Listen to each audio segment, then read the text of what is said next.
शिक्षा विभाग के अपर मुख्य सचिव डॉक्टर एस सिद्धार्थ ने 8 पन्नों का लंबा चौड़ा फरमान जारी किया है। नमस्कार, दर्श न्यूज में आपका स्वागत है। मैं हूं अनुराग।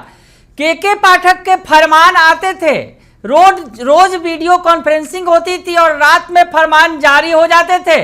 लेकिन डॉक्टर एस सिद्धार्थ जो शिक्षा विभाग के वर्तमान में अपर मुख्य सचिव हैं, उनकी कार्यशैली बिल्कुल अलग है। बिल्कुल अलग हटके वो बड़े बड़े फैसले ले रहे हैं और के पाठक के रीजन में जो बड़े फैसले किए गए थे, जो कड़े फैसले किए गए थे, या यूं कहें कि जो उनके तुगलकी फरमान थे, उन फरमानों को निरस्त किया गया और कई सारे जो फरमान जारी किए गए।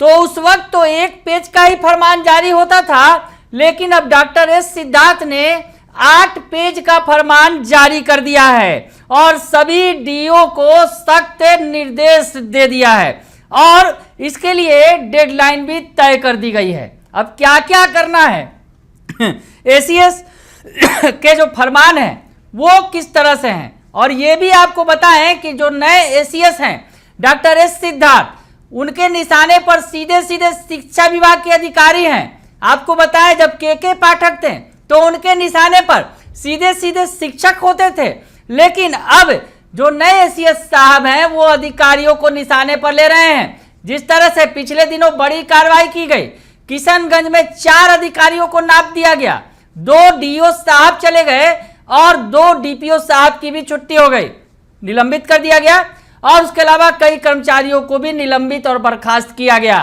तो वैसी स्थिति में अधिकारियों की अब खैर नहीं है शिक्षा विभाग के, क्योंकि एसीएस डॉक्टर एस सिद्धार्थ का फरमान आ गया है और फरमान का जो पालन नहीं करेगा, डेडलाइन को पूरा नहीं करेगा, डेडलाइन में वो फरमान, तो उसकी खैर नहीं है। तो अब आपको बताएं कि आखिर कौन कौन से वो 8 पन्नों का जो फरमान लंबा चौड़ा है, आपको दिखा रहे हैं अपने मोबाइल स्क्रीन पर। देखिए वो लंबा चौड़ा जो 8 पन्नों का फरमान है और आपको बताते हैं कि इस 8 पन्नों के फरमान में क्या कुछ है।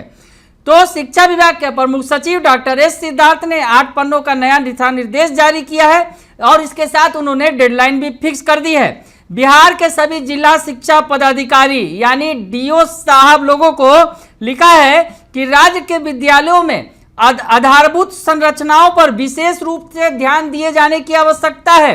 लिहाजा आप सभी से यह अपेक्षा की जाती है कि राज्य में सभी विद्यालयों को अपना भवन सही रूप से रंग रोगन किया हुआ हो, भवनों की छत न टपकती हो, फर्श टूटा हुआ न हो, दरवाजे एवं खिड़कियां सही रूप से लगी हों और छात्र के अनुपात में विद्यालय भवन में कमरे की उपलब्धता हो।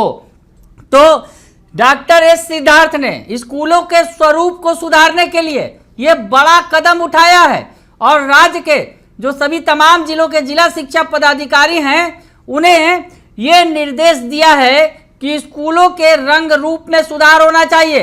स्कूलों में जिस तरह से खिड़की दरवाजे हैं टूटे फूटे हैं, उनकी मरम्मत होनी चाहिए, यानी स्कूल अपने नए तेवर कलेवर में दिखने चाहिए। डॉक्टर एस सिद्धार्थ ने ये तय किया है। अब हम आपको बताएं सभी डीओ के लिए जो उन्होंने काम का निर्धारण किया है और उन्होंने कहा है इसके साथ ही विद्यालय भवन के किसी भी कमरे का शैक्षणिक कार्य को छोड़ अनावश्यक रूप से अन्य कार्य यथा गोदाम भंडार आदि में इस्तेमाल न हो रहा हो, यह सुनिश्चित किया जाए। यानी जो विद्यालय के भवन है, जो क्लास है, वो क्लासरूम रहेगा सिर्फ पढ़ने के लिए, उसे गोदाम और भंडार बनाने की जरूरत नहीं है। प्रत्येक वर्ग के लिए अलग अलग कमरे निर्धारित किए जाएं, कमरों में साफ सफाई हो। अगर वर्ग कक्ष वर्तमान में निर्माणाधीन हो या कक्षा के अनुपात में कमरे न हो तो निकटतम सामुदायिक भवन या अन्य सरकारी भवनों पर भी कक्ष संचालन की व्यवस्था की जा सकती है। इसमें यह ध्यान रखा जाए कि संबंधित सरकारी भवन से 500 मीटर के दायरे में ही हो संबंधित जो भवन है। इसके साथ नए पक्के भवन के निर्माण हेतु प्रस्ताव और सभी अतिरिक्त भवन के निर्माण का प्रस्ताव संकलित कर जिला पदाधिकारी शिक्षा विभाग को सौंपेंगे।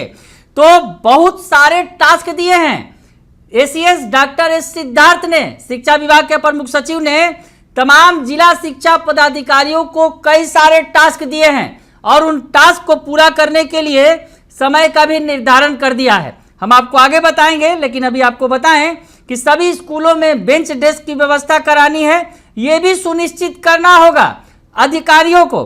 बेंच डेस्क के अधिस्थापन में सरकार द्वारा निर्धारित गुणवत्ता पर पूरा ध्यान दिया जाए और निर्धारित मापदंड के अनुसार नहीं है तो आपूर्तिकर्ता को बदलने का आदेश दिया जाए, ऐसा कहा गया है। और निम्न गुणवत्ता के उपस्करों को नहीं बदले जाने की स्थिति में आपूर्तिकर्ता के विरुद्ध कानूनी कार्रवाई की जाए। इन उपस्करों को सुरक्षित रखना प्रधानाध्यापक की जवाबदेही है।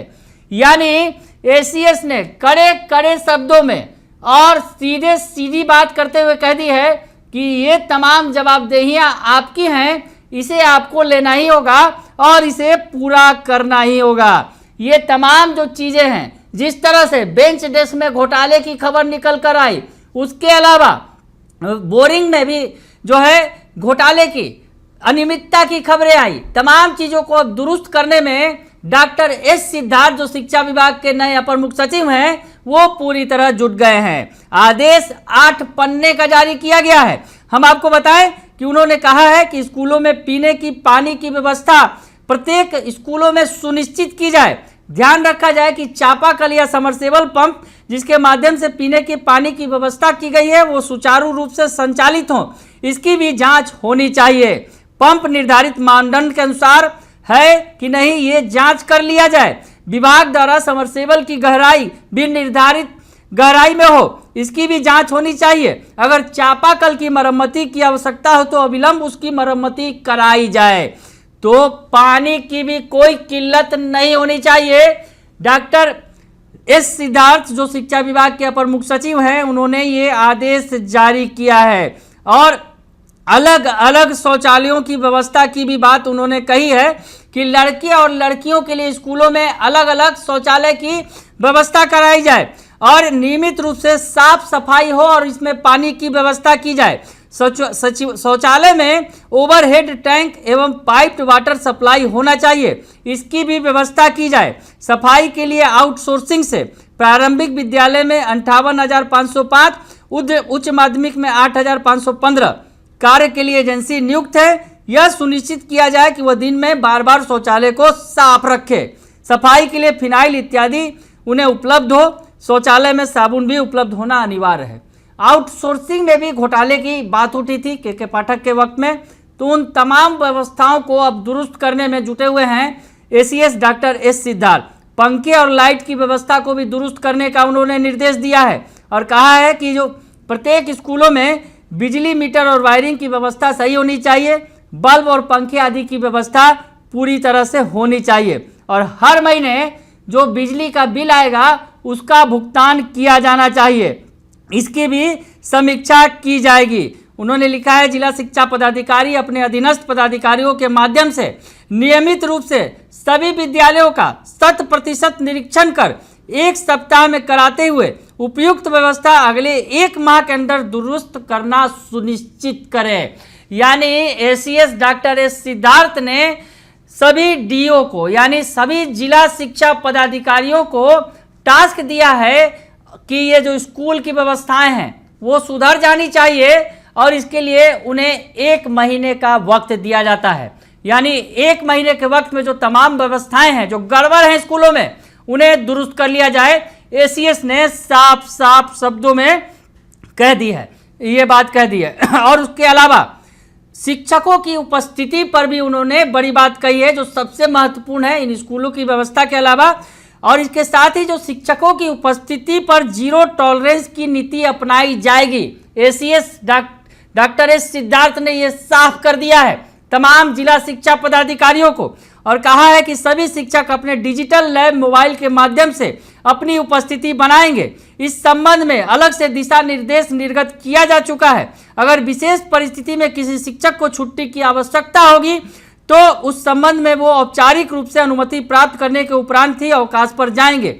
समय पर विद्यालय आना और जाना उनका दायित्व है। सरकार द्वारा निर्धारित गुणवत्ता एवं पाठ्यक्रम के अनुरूप ही शिक्षण कार्य हो, बच्चों को शिक्षा दी जाए, यह सभी शिक्षक सुनिश्चित करेंगे और प्राध्यापक उसका अनुश्रवण करेंगे। इस संबंध में किसी तरह की कोताही बरती नहीं जाए, उसे बर्दाश्त नहीं किया जाएगा। यानी डॉक्टर एस सिद्धार्थ जो शिक्षा विभाग के अपर मुख्य सचिव हैं, कड़े कड़े बड़े बड़े शब्दों में उन्होंने बड़े बड़े अधिकारियों को चेता दिया है कि स्कूलों में जो तमाम व्यवस्थाएं हैं वो सुदृढ़ की जाए और साथ ही साथ शिक्षकों के जो हाजिरी का मामला है उस पर भी कड़ी नजर रखी जाए। इसमें कहीं भी कोई कोताही बर्दाश्त नहीं की जाएगी। स्कूलों के मामले में 1 महीने का वक्त एसीएस महोदय ने तमाम डीओ को दिया है कि 1 महीने में स्कूलों की व्यवस्था आप दुरुस्त कर लें और उसके बाद अगर नहीं होता है ऐसा तो आगे कार्रवाई होगी। बने रहिए दर्श न्यूज के साथ, तमाम खबरों से आपको अपडेट रखेंगे। फिलहाल के लिए इतना ही, धन्यवाद।